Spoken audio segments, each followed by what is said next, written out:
இரட்சகர் இயேசு கிறிஸ்துவின் நல்ல நாமம் மகிமைப்படுவதாக. இந்த சக்கராதிபதி யூடியூப் சேனலை பார்த்து கொண்டிருக்கிற எல்லாருக்கும் என்னுடைய வாழ்த்துக்களை தெரிவித்துக் கொள்கிறேன். பிரியமானவர்களே, சென்ற நாட்களிலே சர்ப்பத்தை குறித்து நாம் தியானித்தோம்.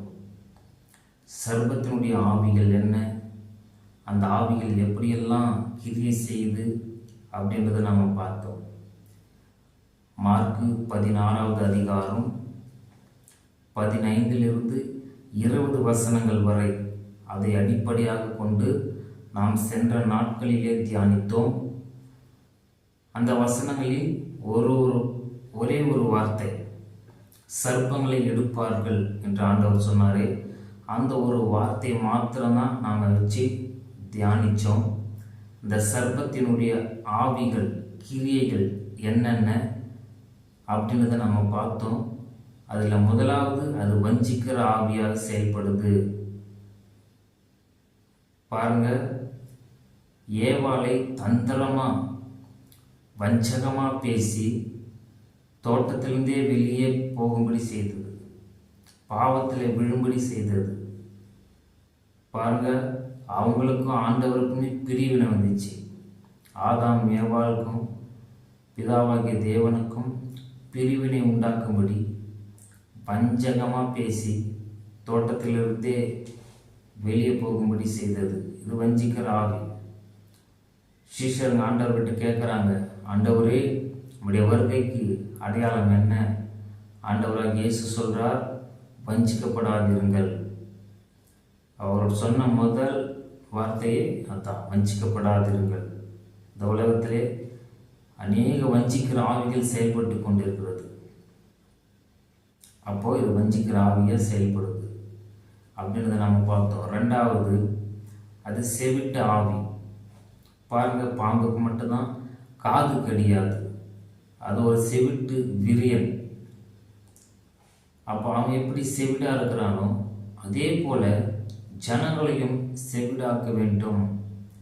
தேவனுடைய வார்த்தையை கேட்காதபடிக்கு, அவருடைய நீதி நியாயங்களுக்கு செவி கொடுக்காதபடிக்கு, அவருடைய சத்தத்துக்கு செவி கொடுக்காதபடிக்கு செவிடாக்கி விடுவான். செவிட்டு ஆவியாக கிரியை செய்கிறான் அப்படின்றத நாம் பார்த்தோம். அடுத்தது, இது பழி வாங்கக்கூடிய ஆவி. பாம்புக்கு மட்டும்தான் பழி வாங்கக்கூடிய குணம் இருக்குது அப்படின்றத நாம் தியானித்தோம். இதெல்லாம் சர்ப்பத்தினுடைய ஆவிகள். அதை நாம் சென்ற நாட்களில் பார்த்தோம். இன்றைக்கு அந்த ஆவிகளெல்லாம் நாம் ஜெயிக்கணும், மேற்கொள்ளணும் அப்படின்னா நாம் என்ன செய்யணும், ஆண்டவர் என்ன சொல்றார், அதை நாம் இன்னைக்கு தியானிக்க போகிறோம். அதே மார்க்கு 16வது அதிகாரம் 17வது வசனத்தில் ஆண்டவராக இயேசு சொல்றார், விசுவாசிக்கிறவர்களால் நடக்கும் அடையாளங்களாவன.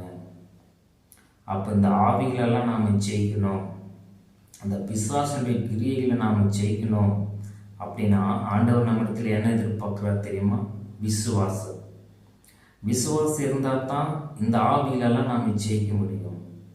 விசுவாசம் இல்லாமல் நாம் என்னதான் செஞ்சாலும் இந்த ஆவிகளை நாம் ஜெயிக்க முடியாது. அப்போ ஆண்டவரே சொல்கிறார், விசுவாசம் இருந்தால் தான் அந்த ஆவிகளை ஜெயிக்க முடியும். பாஸ்டர்களால் நடக்கும் அடையாளங்கள் அவன அப்படின்னு ஆண்டவர் சொல்கிறாரா? இல்லை. ஊழியக்காரர்களால் நடக்கும் அடையாளங்கள் போட்டிருக்கிறாரா? இல்லை. விசுவாசிக்கிறவர்களால் நடக்கும் அடையாளங்கள். யாரை விசுவாசிக்கணும்? ஆண்டவராகிய இயேசு கிறிஸ்துவை தான் விசுவாசிக்கணும். ஆண்டவரே, நீர் ஜீவனுள்ள தேவனுடைய குமாரனாக்கி கிறிஸ்து என்று நான் விசுவாசிக்கிறேன் அப்படின்னு வார்த்தையில் நீங்கள் அறிக்கை செய்யுங்க, விசுவாசிங்க. விசுவாசிக்கும் பொழுது தான் இப்படிப்பட்ட அற்புதங்கள் எல்லாம் நம்மை கொண்டு ஆண்டவர் செய்ய முடியும். விசுவாசிங்க. விசுவாச வாழ்க்கை தான் இந்த கிறிஸ்துவ வாழ்க்கை. விசுவாசிச்சாதான் இப்படிப்பட்ட காரியங்களை ஜெயிக்க முடியும், இப்படிப்பட்ட ஆவிகளை ஜெயிக்க முடியும். எபிரேயர் 11வது அதிகாரம், அந்த அதிகாரம் முழுவதுமே நீங்க வாசிச்சு பாருங்க. விசுவாசத்தினால சாதித்தவர்களை குறித்து ஒரு பெரிய பட்டியலே ஆண்டவர் போட்டிருக்கிறார். விசுவாசத்தினாலே சிவந்த சமுத்திரத்தை கடந்தார்கள், விசுவாசத்தினாலே 7 நாள் சுற்றி வரப்பட்டு எரிய கோட்டை இடிந்து விழுந்தது. விசுவாசத்தினாலே ராஜ்யங்களை ஜெயித்தார்கள். இப்படி விசுவாசத்தினால் யாரெல்லாம் என்னென்ன ஜெயித்தார்களோ சாதித்தார்களோ அதெல்லாம் எபிரேயர் 11வது அதிகாரத்தில் ஆண்டவர் எழுதி வைத்திருக்கிறார். அப்போ விசுவாசம் எவ்வளவு முக்கியம் பாருங்க. அதே எபிரேயர் 11வது அதிகாரம் 6வது வசனத்துல விசுவாசம் இல்லாமல் தேவனுக்கு பிரியமா இருப்பது கூடாத காரியம் அப்படின்னு ஆண்டவர் வசனத்தை சொல்லியிருக்கிறார். விசுவாசம் இல்லைன்னா தேவனுக்கு பிரியமா இருக்க முடியாது.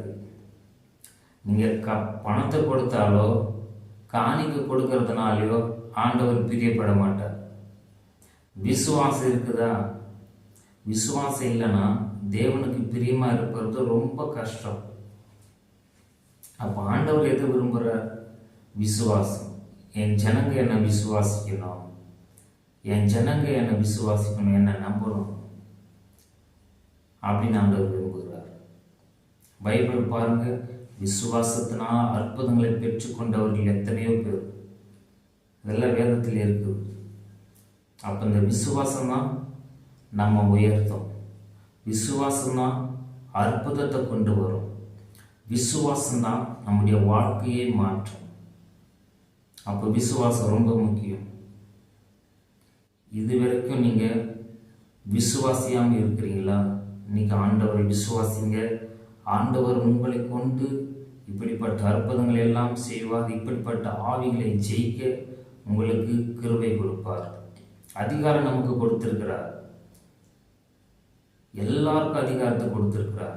அந்த அதிகாரத்தை பயன்படுத்தணும்னா விசுவாசம் வேணும். இயேசு கிறிஸ்துவை நாம் விசுவாசிக்க வேண்டும். முழு மனதோடு விசுவாசிக்க வேண்டும். அப்படி நீங்கள் விசுவாசிக்கும் பொழுதுதான் ஆண்டவர் உங்களை கொண்டு அற்புதத்தை செய்ய முடியும். இதுவரைக்கும் நீங்கள் விசுவாசிக்கலையா?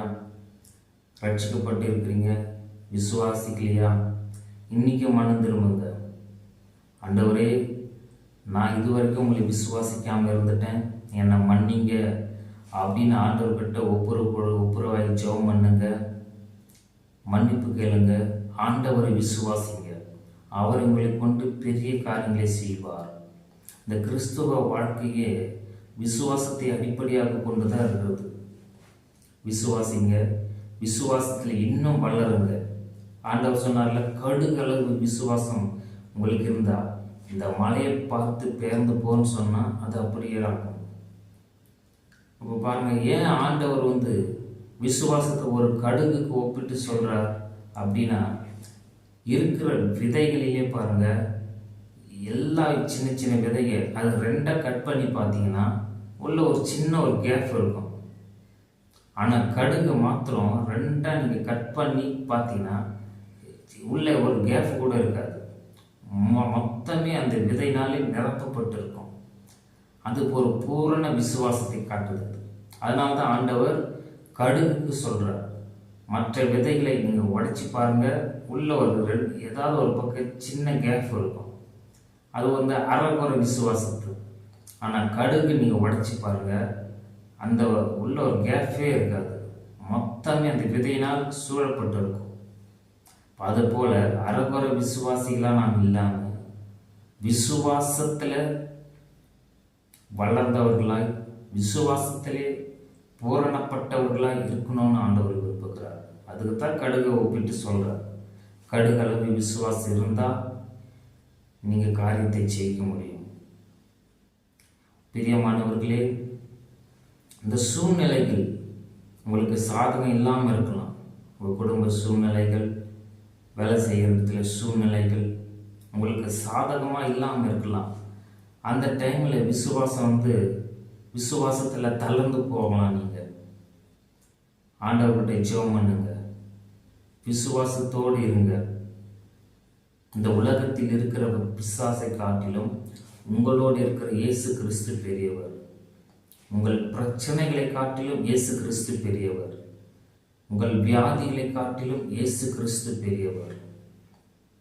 நீங்க வாயில அறிக்கை செய்யுங்க, ஆண்டவரே, என் பிரச்சனை காட்டிலும், என் தேவை காட்டிலும் பெரிய தேவன் நீர் என்னோடு இருக்கிறீங்க, நான் விசுவாசிக்கிறேன், எல்லாவற்றையும் எனக்கு சாதகமாக நீங்கள் மாற்றுவீங்கன்னு நான் விசுவாசிக்கிறேன். அறிக்கை செய்யுங்க, விசுவாச வார்த்தையை சொல்லுங்க. ஆண்டவர் உங்களை கனப்படுத்துவார், உங்களை உயர்த்துவார். இந்த வசனத்தை தியானிங்க, ஆண்டவருக்கு உங்களை ஒப்பு கொடுங்க. ஆண்டவர் உங்களை ஆசீர்வதித்து உயர்த்தி கனப்படுத்துவாராக. ஆமென்.